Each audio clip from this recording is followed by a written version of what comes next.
নমস্কাৰ সকলোকে মোৰ আজি এই মিনি ব্লগটো মোৰ জাগিৰদৰ ঘৰৰ পৰা আৰম্ভ কৰিছোঁ। এয়া ৰাতিপুৱা সাজত আছে ঢেকীয়া আলু ভাজি, তিতা কেৰেলা ভাজি, শেৱালি ফুল আলু ভাজি। আৰু এইফালে দেখিছে আমাৰ ইয়াত কিমান ধুনীয়াকৈ ফুলবোৰ ফুলি আছে।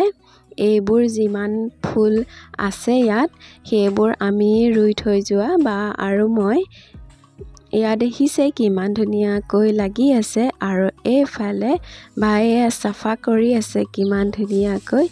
আৰু এইফালে লগত আছে শেৱালি ফুল গছ আৰু বেল গছ।